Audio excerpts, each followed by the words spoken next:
I think the important thing for people to remember is at the end of the day, Google, traditional SEO, Google AI, ChatGTP, all these, Claude, everything else, they are meant to be a reflection of the real world.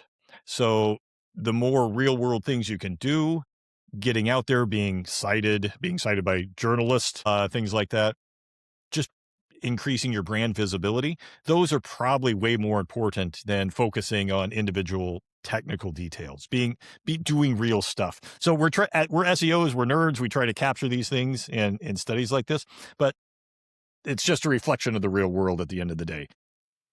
Hello, everyone, and welcome to another edition of the BuzzStream Podcast. I'm your host, Vince Nero, and today I'm thrilled to welcome back for the second time, Mr. Cyrus Shepard. You might know Cyrus as an SEO consultant. He's a speaker, researcher. He's the founder at Zippy. He's been in the game for a long time, and this is actually his second time here on the BuzzStream Podcast.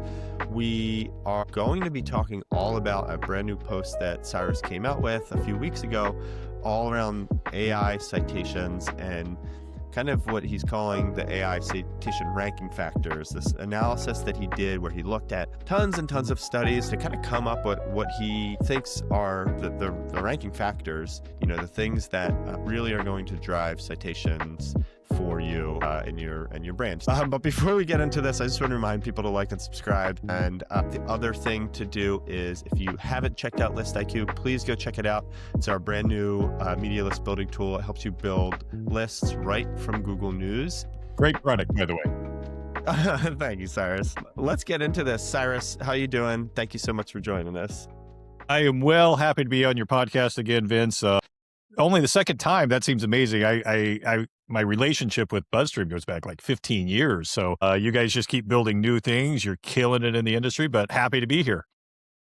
Thank you, Cyrus. Well, so you too, if I may, are also killing it. This piece, I feel like, has gotten a ton of coverage, a ton of people talking in the industry, as do a lot of your studies. So I want to start kind of at the beginning here and just kind of set the stage of something that we talk about a lot. I talk about this with agencies and stuff, is this idea of being cited, a citation versus mention. Obviously, we know what the difference is. A citation is the little, link, a source, and a mention can be anything that they say within the answer. But what do you think is more important? That's a $1 million question.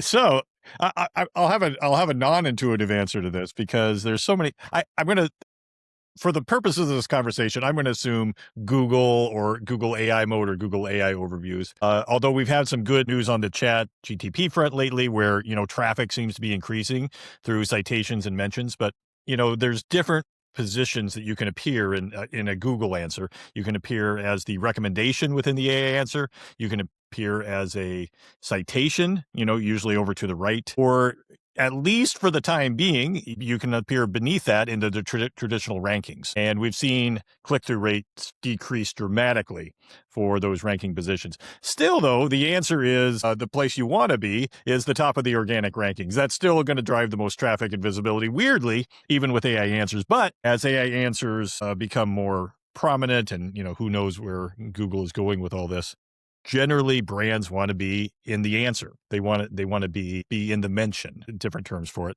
But still, citations are great. We have some data that that they actually drive some traffic and visibility. And it gets a little messy because these AI engines are constantly changing their interface. It gets a little messy if you're a citation or a recommended source, and sometimes there's a lot of overlap and they match each other. But I think currently the best place to be is within the mention or the recommendation portion of the AI answer. Yeah, and I think one of the things that's been confusing a lot of people is kind of the through line between a lot of their SEO, GEO output and the outcomes. I mean, with SEO, it was a little easier to say, hey, we got X amount of links and, therefore we're seeing us ranking better. It was more of like a one-to-one through line. Whereas with your study, especially, I think the through line gets a little messier, right? It's not just go out and build a bunch of citations, however you do that, and you're going to show up, or I should say, it'll build a bunch of links and therefore you'll show up in citations, at least based off of some of what your findings are. But without putting the cart before the horse here, how did you come up with this list? Like, give people some background on how you did this study, then we'll get into a little bit of the findings. Yeah. So basically, this list came about as me just being an interested, SEO. I'm seeing a lot of people I follow are putting out citation studies, citation visibility studies. People like Dan Petrovic, Kevin Indig, a bunch of academic researchers.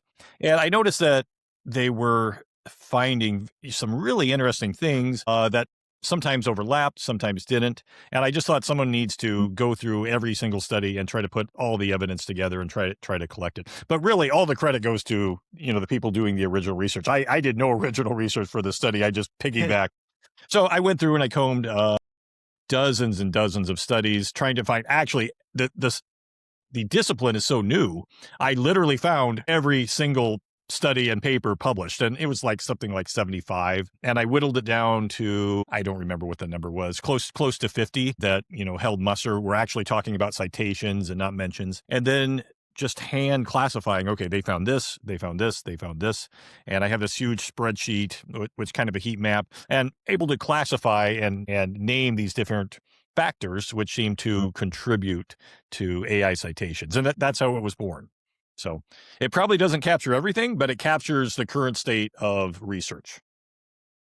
Yeah, and I love this analysis and the kind of methodology behind something like this, because I think it does take into account there are a lot of nuances, but a lot of these studies, and I feel like you did a good job of pulling some of those together. And yeah, I mean, interested to see if there's one for mentions coming out in the pipeline. But let's get into some of the findings. So the top one that you had here was URL accessibility. Yeah. And this good.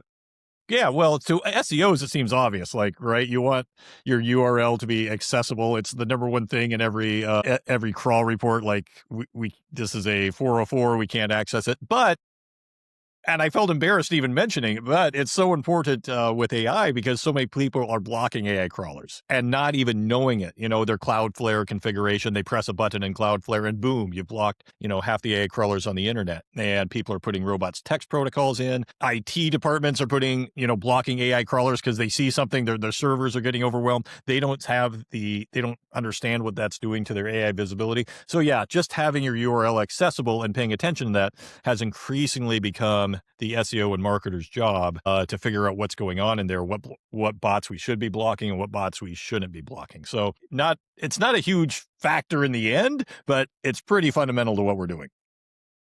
Yeah. And I know this is a big conversation in the publisher space. And I've done some research on our own, the BuzzStream side, looking at things like publishers who are blocking, bots, from the robots.txt file, and it not really having that much of an impact, and people realizing, no, you have to block it at the, the server level, like using something like Cloudflare. And that's kind of sparked some of its own conversation. But this idea of visibility, you have to kind of show up to be part of the game. That makes a lot of sense. I'm just going to list off the next kind of what you're, you have these kind of color coded, and I want to see kind of what surprises you the most. So the next 5 is search rank, fan out rank, preview control, query answer match, intent format match. Of those, I mean, to me, they're all, maybe excluding preview control, they all seem to be very much SEO focused.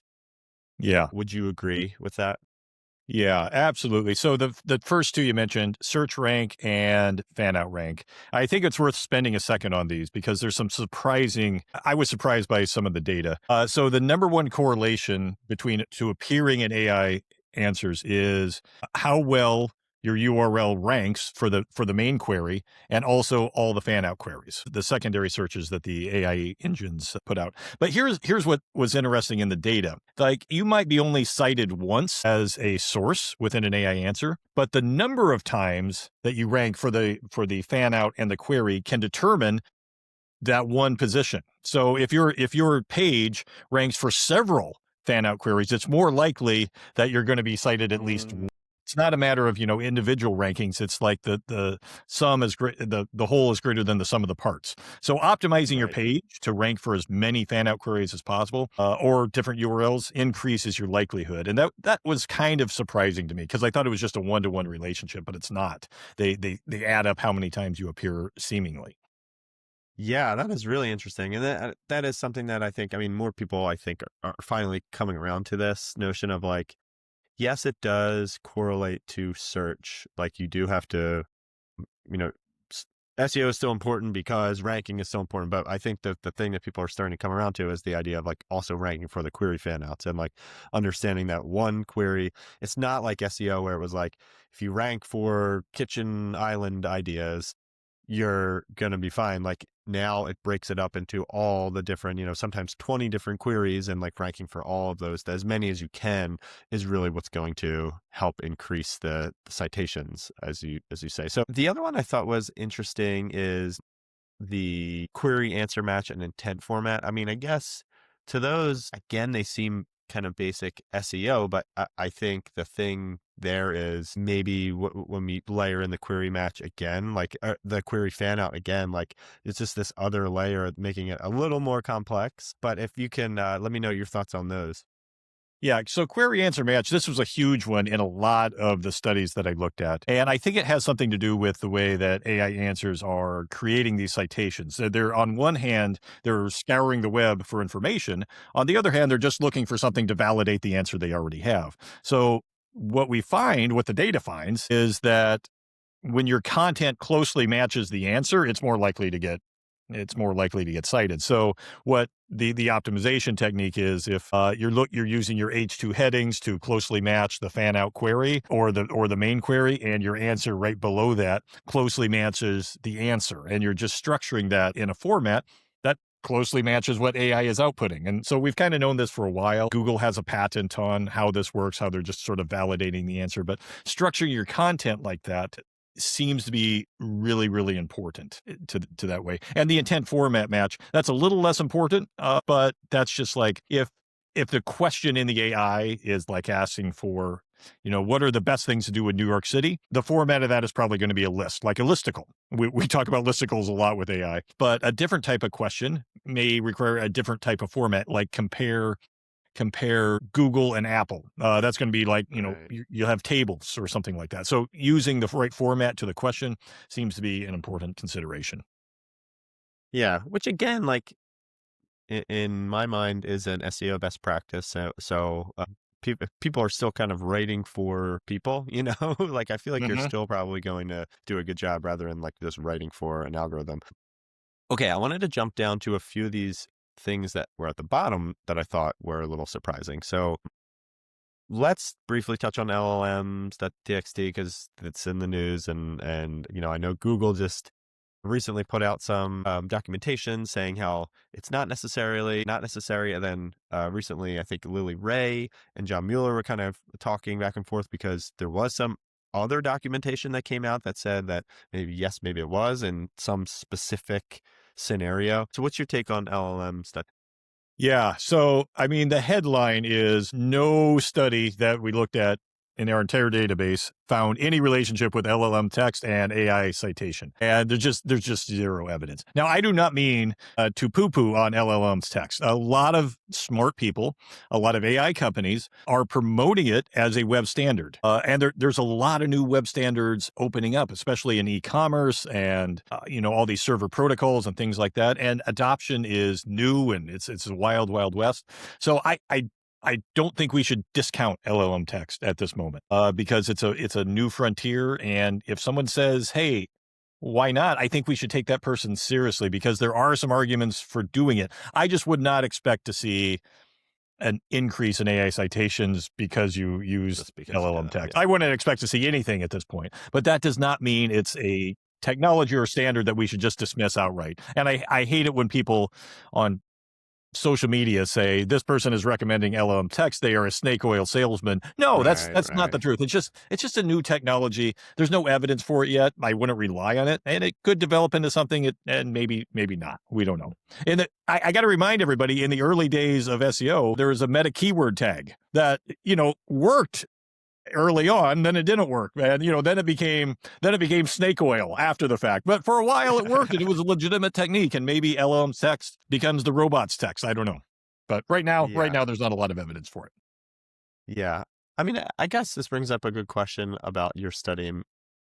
Should the readers be looking at this as like the things that you're putting here are just what you found in these studies versus level of importance and technically speaking, right? Like this is the stuff that you have research to back up from based off of these 55 research papers that they've dug into. Yeah, absolutely. And that's a limitation of doing studies like this. And I've done so many ranking factor studies over the years, at Moz and, on my own and here, and we're limited to what we can measure. So these studies are always going to be incomplete. I think the important thing for people to remember is at the end of the day, Google, traditional SEO, Google AI, ChatGPT, all these, Claude, everything else, they are meant to be a reflection of the real world.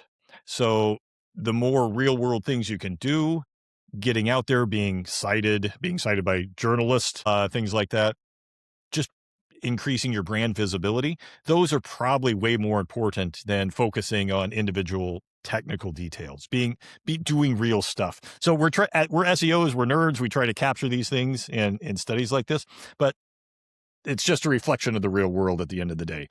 And the AI systems are imperfect. SEO is imperfect. Google is imperfect. This is just our attempt to move us closer to the goalpost. Yeah. Yeah, that makes total sense. I wanted to bring up something I had kind of jotted down in our notes before chatting. I have a very fond memory of you speaking with Ross Hudgens at Siege Media office. I think it was either like a webinar, a live webinar, or a meetup or something, and or podcast that he was doing. And I asked you a question. We were talking about like topic, content depth and breadth, that kind of thing, length. And the question that I had asked you, and it always kind of stuck out to me, was this idea of like almost like writing for an algorithm versus writing for a person. And let me tie it to your study here. So one of the findings you had was AI ready structure in your post here was kind of in the middle, towards the higher end, right? It wasn't the top 5 ranking factor, but AI ready structure was really high. And, reading into this a little bit, the thing that I asked you was like, do you think it makes sense for somebody, if you're your coffee brand or something, to write the ultimate guide on brewing coffee or to write individual blog posts on different methods, right? And I think, if I remember correctly, you were like, I think for the user, it probably makes more sense to go in depth on the individual types, right? So like if you're a user and you want to know how to do French press, you maybe don't want to read a 10,000 page document about every type of piece and find your French press piece. No, I want to read all the nuances of about French presses. So this ties into this idea of like AI ready. I know that this is what a lot of people talk about, like the stuff like chunking your content and putting a lot of the important stuff at the top. And like, that's always been something that's been in the SEO era, like the totally blanking on the patent, but like, putting links at the top because they reasonable surfer model. Reasonable right? surfer. Yeah. So like that's where my brain goes with some of this stuff is like, kind of front load your stuff and make it. So I guess my question is, with any of this AI stuff, how do you feel about stuff like content length? And do you think that there are these mechanisms that like, because you've heard about crawl, like there's only a certain amount of words that AI pulls out of a page. Can you expand on that a little bit and how that kind of, relates to your AI ready piece? Absolutely. This is such a great question because it goes to a lot of what we looked at. In the old days, as you talked about, I mean, I think SEO went through this era of the skyscraper technique, backlink O'Brien Dean, where we create these giant articles that ranked for everything. And weirdly, when we look at, I think it was 2023, Google's helpful content update hit, and we actually started to see within the last 2 or 3 years a reversal of that. And it's almost an anti-SEO bias in Google, I think, where they were not ranking these posts that just ranked for every single keyword possible. We saw sort of a reversal of that, where there's almost a negative effect of that. But then we have AI answers, and Dan Petrovic, if you don't follow him, he's one of my favorite AI researchers. He did some great research into Gemini and how it retrieves content for citations. And what he found was that every page, there's a list of candidate pages, and every page has a budget that Gemini will extract. And the budget depends on how well you rank for that query. So the top ranking query will get the largest budget. But even then, it's only a budget of how many words they will extract from the page. And they will extract from different sections of the page.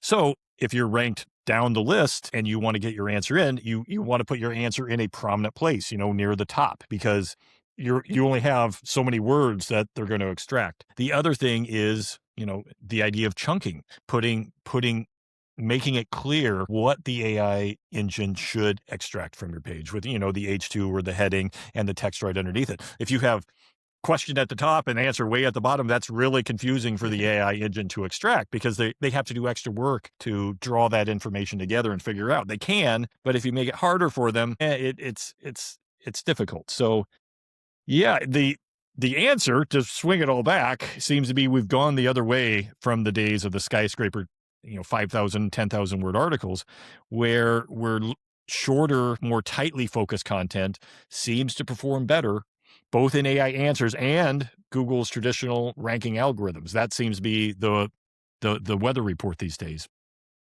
Yeah. Focused, tightly written articles. Yeah, I'd agree. I mean, and I think it does, again, kind of make sense as with the studies that we've done, and like looking at how the AI kind of seems to like from query fan outs to the different like sources that it pulls from. I do think these machines seem to be built in a way to model as closely as possible, like how humans actually want to read and how they want to collect information and search for information. So I feel like as SEOs, sometimes we tend to overcomplicate things.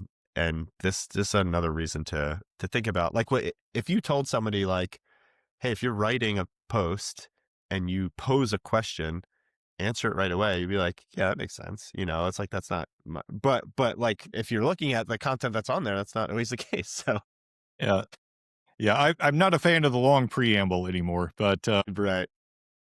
The recipe sites, my grandmother gave me these. She used to live in the Balkans. Or the about page. Yeah.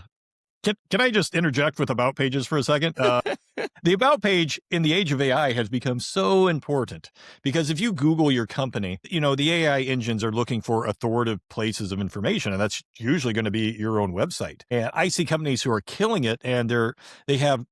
I recommend companies not just have one about page, but like 7, 8, 9 about pages. Your about page, your teams page, your jobs page, your careers page, your press page, your legal page, your privacy page, all of these pages talking about yourself and promoting yourself, because I forget what my original point was, but boost your about pages because they're awesome. You should talk about yourself more. Yeah, no, I mean, I think that fits in that idea of like, this is an obvious thing. This is where a user would actually go to on a website to find information, and the models are showing that. I mean, we saw that the study I did was a lot of like news citations and looking for, how AI looks at news. And one of the things I found was talking about like press releases, but specifically press pages, I had categorized as specific types of citations. And there's a lot of just in general owned content that on your website that gets that you can easily kind of, it's low hanging fruit, I guess, as much as I hate that term. But yeah, but that makes sense that the way the models are built, again, like they just are trying to match the things that humans would search for normally. Okay, Cyrus, I want to try to see I guess let me do this one, because another thing that was at the kind of bottom of your list is domain authority. And this was something that I think a lot of people also, like, I think it was Ahrefs put out a post early on in the AI realm about, what gets most mentions, I think, in AI overviews. And they looked at things like unlinked brand mentions. And that opened a big door for digital PRs and link builders to be like, oh, the links don't matter as much, just getting your brand mentioned. And that made it a lot easier to sell things like expert commentary and your Haro pickups and all that kind of stuff. But then they also found, which you have on your piece as well, like something like domain authority was not highly correlated to showing up in AI, which, a lot of people felt was a knock when you when you come through like the through line of like, how does link building and digital PR, help with AI? People are like, well, it used to be you get a bunch of links, raised your brand, your domain authority, and that heavily correlated with search. But so there's this, unsure stream here that I've been trying to connect the dots between digital PR and link building. And without something like domain authority, I feel like it gets a little muddier for people. So I love your thoughts on, can you explain the domain authority thing? And then let's talk about kind of the through line as you see it.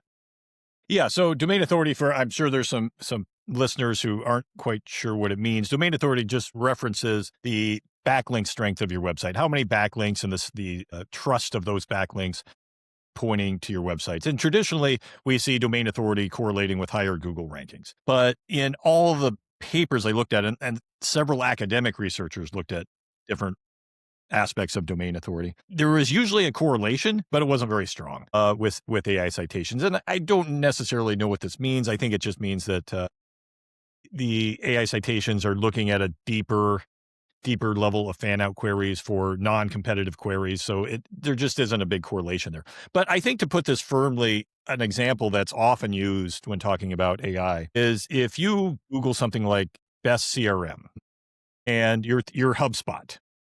HubSpot does not appear generally in Google rankings. HubSpot does not appear on the first page if you Google best CRM in the rankings, the traditional rankings. It's like on page 2, number 14 or something like that. But in AI answers, it's always mentioned. It's always 1, 2, or 3 every single time, because on the first page, what's ranking now are list of the best CRMs, and HubSpot is on every single one of them, whether it's linked or non-linked. So if you're asking Google, what's best CRM, in rankings they're giving you lists, but if in the answer, well, we read all these results and the answer is HubSpot. HubSpot's the one you want.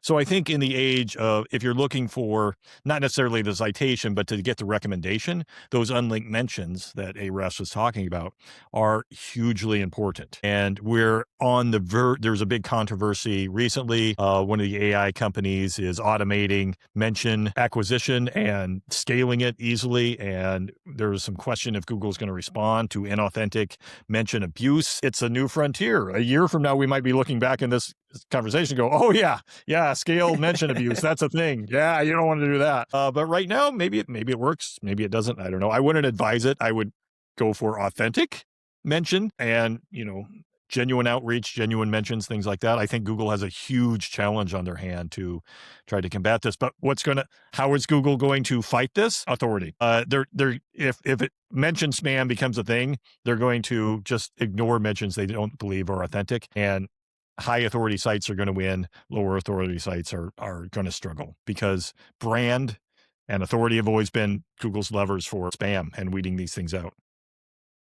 Yeah, that's a really interesting and timely. I was literally just writing a LinkedIn post about this, because I do think, whenever Google put out that piece of, GEO recommendations, and one of the things it said on there was the scaled brand mentions, unlinked mentions kind of thing as a potential. And usually it's like, anytime they write something, either it's coming or they've already got something in the works, to try to weed that out. And I was trying to think through some of those options.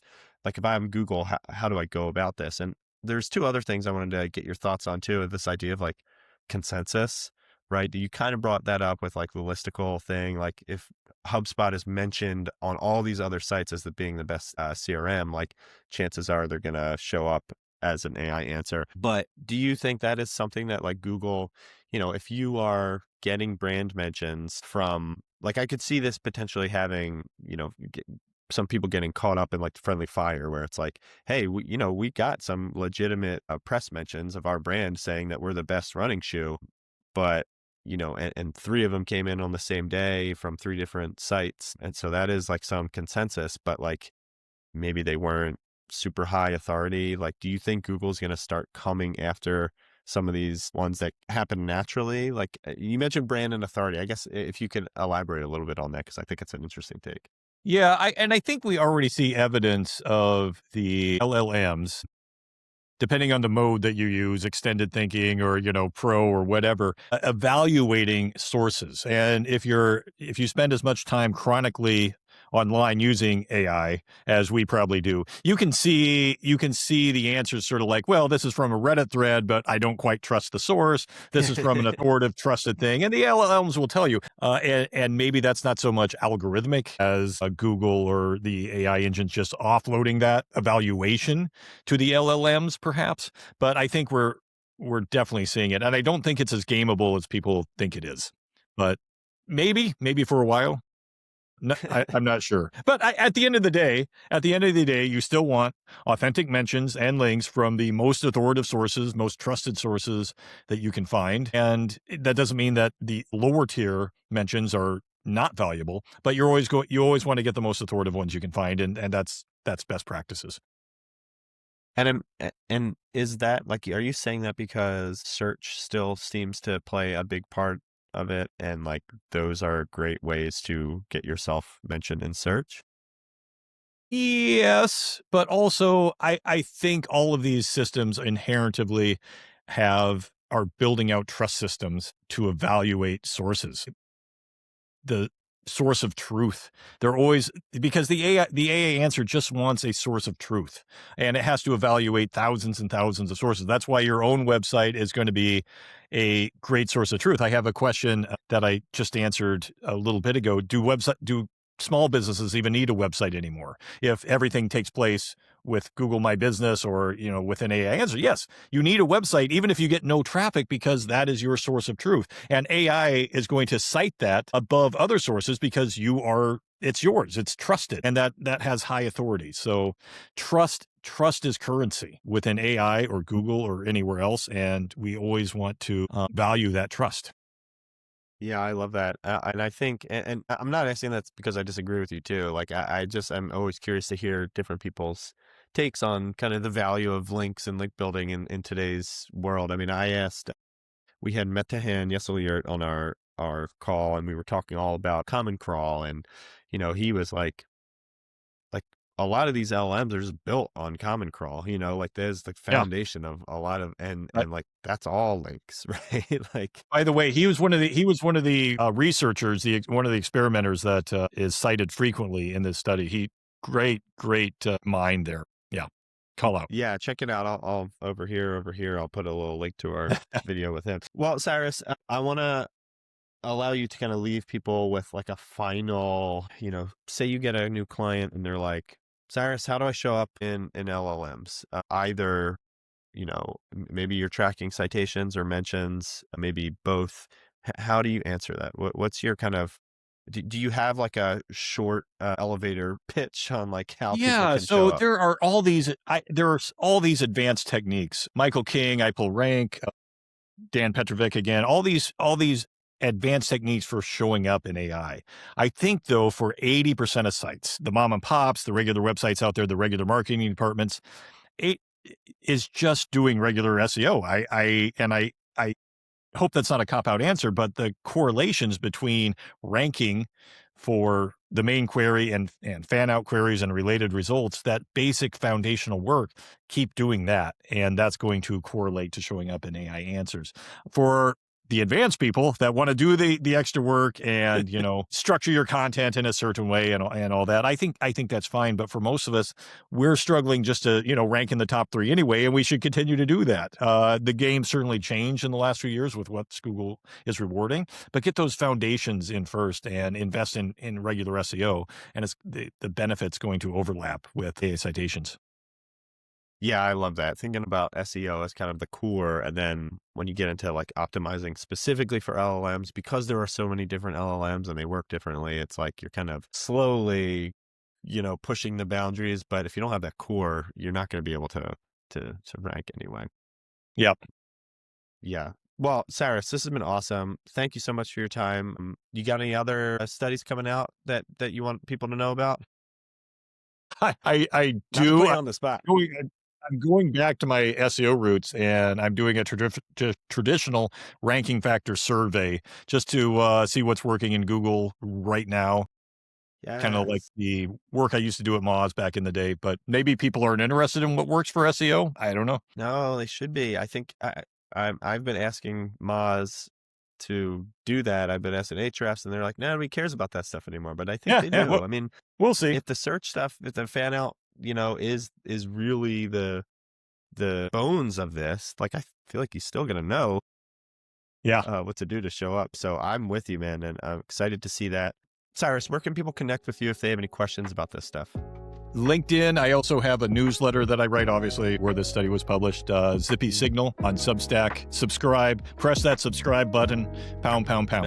Smash it. Boom, boom. Love it. I will link to all this stuff in the show notes. And again, reminder for listeners, if you like what you hear, please subscribe, like, all that good stuff for us as well. But if you have any questions for Cyrus, leave it in the comments, or direct them to me if you want a direct answer, and I'll file them over to Cyrus, make sure we get those. So Cyrus, thank you so much for your time. This has been awesome.